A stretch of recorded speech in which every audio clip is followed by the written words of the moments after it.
Baroque architecture evolved as a response to the Protestant Reformation. When the Protestants broke away from the Catholic Church in the 16th century, they also did away with the ornate imagery and ornament. The Catholics responded to this Protestant minimalism with the Baroque movement, which aimed to be the exact opposite. Baroque art and architecture was intricate and heavily decorated, with the intent of overwhelming the human senses. And this heavy ornamentation meant that it was a style accessible to only the very wealthy, and its use mostly limited to churches and palaces. Now, one aspect that gave Baroque architecture its very ornate look is a good use of color and the understanding of color theory. It used a lot of contrasting colors, made use of pastels and more vibrant colors, and a general understanding of how to use color to highlight certain areas and pairing that with light in order to have the eye drawn to the more dramatic aspects of a building. And so just some colors that I picked out that work really well in this style. A kind of peachy pink here with the granite, the exposed copper. Jungle wood is a very nice one, and it pairs nicely with white terracotta and the new cherry planks. Gold, just like the Art Deco video. Gold filigree and ornament, very, very important in giving it this sort of high-class, very decorated look. Blue is a nice one, and one blue block that I never find myself using is packed ice. It's got a nice texture. I rhymed. But this is a color that really isn't found in any other block, and it fits very nicely into this style. And then, as always, you're going to have your sort of creamy tan colors, but this sort of yellower endstone brick is also a good color to use. And then these sort of blocks all represent some kind of marbled stone, and having very fancy, very nice slabs of stone is another aspect of Baroque architecture. A way to show off your sort of material wealth is to, have a column made out of a very pretty stone. And so anything with a sort of interesting marbly texture works great in this style. Now, Baroque architecture borrows a lot of its components from its predecessor, Renaissance architecture, which in turn borrowed a lot from classical architecture. So we've got our columns, our pediments, domes also make a huge comeback, and Baroque architecture uses these elements in a more ornate and decorative way than Renaissance or classical architecture.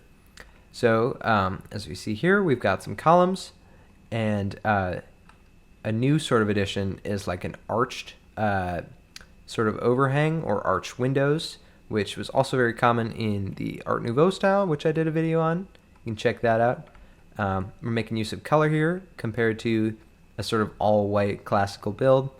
And then this sort of shape is really only found in this style. This is kind of curlicue when we're going from like a wider story to a narrower one. And then we've got our big old pediment here right at the top. I've made some kind of skull thing to decorate this sort of centerpiece. We've got our round window here. And there you have it. Another element that you might find in Baroque architecture is superimposed orders. And now this ties back to the classical orders, which I'll show you again in a sec if you haven't seen that video. But essentially, when you have multiple stories with columns, you can change up the order of column. So at the bottom, we've got our Doric order, and in the middle, our Ionic order, and at the top, we've got our Corinthian columns. Now here are all of our Roman and Greek orders from the classical video, with Tuscan, Doric, Ionic, Corinthian, and Composite here. And essentially, when you're doing the superimposition, you want to start with the lowest and stoutest, least decorated order, and you can work your way to the right here to get to the thinner ones and the more decorated ones as you go up. And you never go in reverse, always from the least decorated to the most. And the Colosseum actually made use of this, if you've ever seen a picture up close, where it's got Doric columns and then Ionic and then Corinthian in its 3 levels. Now, one shape that really makes its architectural debut in the Baroque style is the oval. And obviously, with this game being made of entirely squares, it's pretty difficult to get a convincing oval at a small size, but when you work your way up, You can get some pretty nice shapes. I'll link the tool I use to make these ovals in the description.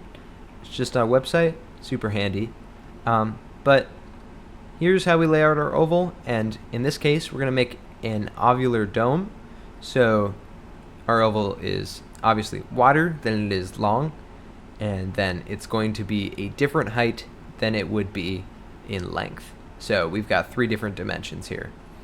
And essentially what I did to create this dome was to find the ovals of each size. So in this case, an oval that would be 5 blocks long and 7 blocks wide for this front part, which half of it would be this, and then work my way back for each sort of dimension of the oval.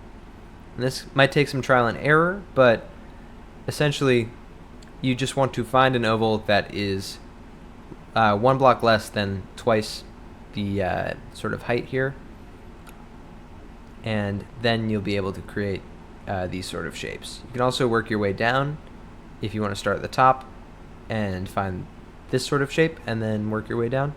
It'll also create, this sort of oval dome. And we can see that in use and fully decorated here. And this is not even the extent of which Baroque architecture is heavily decorated.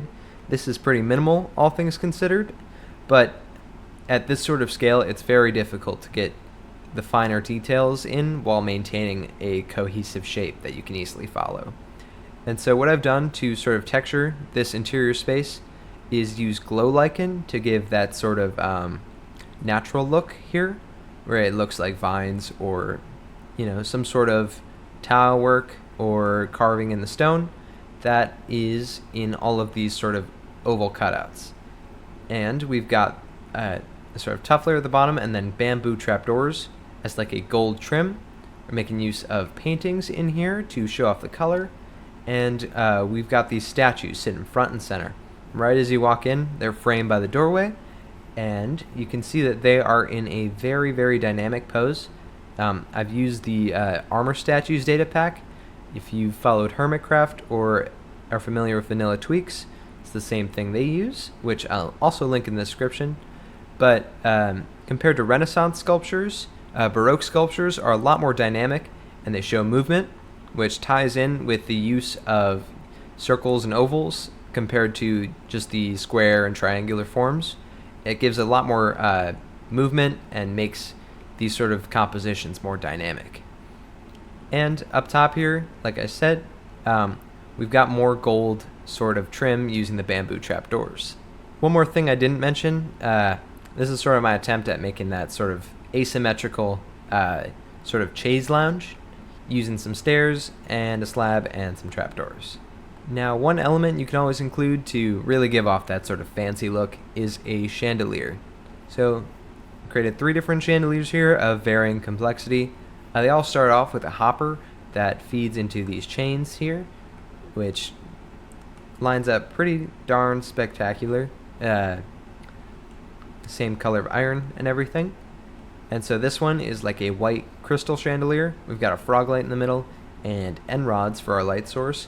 And then by mixing in full glass blocks and glass panes, you can sort of create those multiple levels of transparency where there's glass and then air and then glass, so it doesn't all connect and become one solid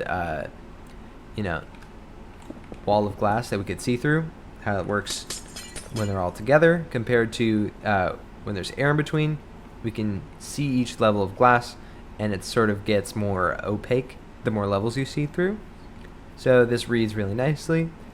For a more like iron wrought chandelier, using another hopper and the whole deep slate color palette works really well to sort of give off that iron look. And then we're using candles as our light source here. And then a kind of gilded chandelier or a more metallic one using bamboo. You could also do like copper and red sandstone for like a bronze look. This one's sort of like is narrow and then widens and then tapers off again, and we're using candles again as our light source. Here's our grand final example for the Baroque style. is very, very detailed. So we'll start off with the largest sort of elements and then work our way down to the finer details. Starting off, we've included a oval into the sort of main form of the design here. In this case, it's kind of this porch thing that sticks out in the center. And like Renaissance architecture, Baroque architecture is often very symmetrical, where everything on one side is exactly the same on the other, just mirrored down the middle. And starting off the bottom, we've got our arcade here, which is this series of arches all in a row. And with all of these, we've got a keystone at the top, which helps, transmit the load down either side of the arch. Above that, we've got our second and third stories, and you can see here that we've got pairs of columns. This is an element that is common in this style. Normally with a classical style, you want evenly spaced columns that sit by themselves, but as we developed, we started to put columns next to each other that function as a pair. And so you can see here, all of these columns are sitting there with their buddy. And joining them, I've alternated fences and these mud brick walls to create a sort of banister. And since they're alternated, they won't connect to one another, which is nice. And then we've got our rounded windows here that also match up with our columns.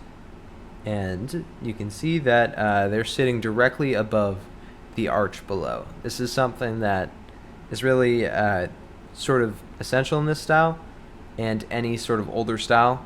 Windows should all kind of sit in a vertical sort of column, because the load, if they were alternated, the load would then go on to like you'd have a window and then wall above it, and that wall would be sitting over nothing. Whereas if the windows are all in columns together, there's less load here and more load falls on the wall between it. At the top of all of our columns, we've got these statue guys, and these are made using the Armor Statues data pack again. And if you're going at a larger scale, you can obviously go with block-built statues, but at this smaller scale, the armor stand is going to be your best bet. If you're in Bedrock, you don't need the data pack. Getting the custom heads is going to be tricky, but you can also use skulls, wither skeleton skulls, for a sort of monochrome look that doesn't require this. And with the data pack, you can pose them in different poses, but they sort of cap off these columns and add another piece of ornamentation. So these windows are about 2 to 3 blocks thick, depending on this sort of overhang, but having a layer of glass and then putting fences, fence gates, or trapdoors in front of it will allow you to create sort of patterns in the window that are larger than the sort of 1x1 square that's typically there. And so you can create these sort of larger framed windows. At our main entrance here, we've got another chandelier. This one is made out of exposed copper trapdoors. Now stepping inside, you can see the total grand expanse of this main hall. And go through the details in here. One thing you might want to include is a very ornate sort of carpet or rug design, and you really can't go overboard. Some things that might be handy to include are glazed terracotta for a sort of smaller pattern if you're going on a smaller scale, and then sort of curved shapes that you can work into your design.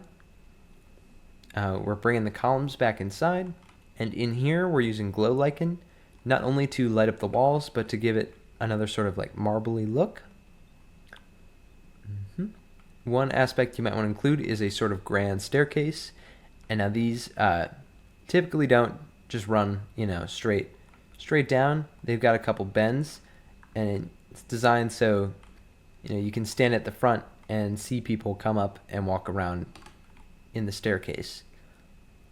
If you're up top, you want to see who's coming in, if it's like a ball or a gala or something, and this sort of grand stair is like a meeting, gathering place. One detail I've used for the railing is this sort of mixture of cauldrons, the deep slate set, lanterns, and anvils. Obviously anvils as the handrail due to their length in one direction, but they're not a full block in the other direction. So this, kind of gives the effect of a banister running all the way around. The most important thing in this room is the sort of ceiling design. Now, a lot of Baroque ceilings have a sort of painting that opens up the room to the heavens, where it makes it look like you're seeing out into the sky. Oftentimes there's a lot of like biblical figures or other figures that are painted sort of hanging out in the ceiling. Now at this scale, it'll be pretty difficult to sort of replicate a human, but you could either go with the route of abstracting it, getting it down to almost like a map art or pixel art. That might not read as well, or you could go with a sort of less detailed depiction. And so what I've chosen to do is create a sort of solar system kind of mural painting on the ceiling. And so the background here is sort of a mixture of cherry, white terracotta, and clay to create a kind of sunset cloud effect. And then I've created pixel renditions of the planets here. And so this sort of like faux skylight is a way to make a room seem more grandiose and expansive than it really is. And obviously you want to play with light to draw the viewer's eye. So depending on what the most interesting parts of your build may be, you want to have those be more lit than the sort of dingy corners that aren't really that detailed. And so if you've got paintings you want to show off, a good trick is to put a light source behind the painting and then put the painting over top, and so it'll appear brighter.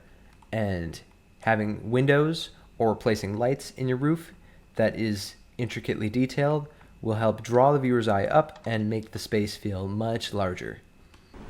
That'll just about do it for this tutorial, guys. Thank you to everyone who voted in the poll to select this style of architecture. I'm first time doing that, and turned out pretty well. Got a good turnout. Just moved into college, if you can't tell. So my setup's a little messy. I'll show you. My mic is attached to a board that's underneath a box of food here, because I can't fit it on my desk. That's fun. I'm going to be making a bunch of videos about my upcoming projects this semester, so if you're interested in architecture as a whole, be sure to subscribe so you can follow my journey, and drop a like if you enjoyed and you want to see more, and I'll see you next time.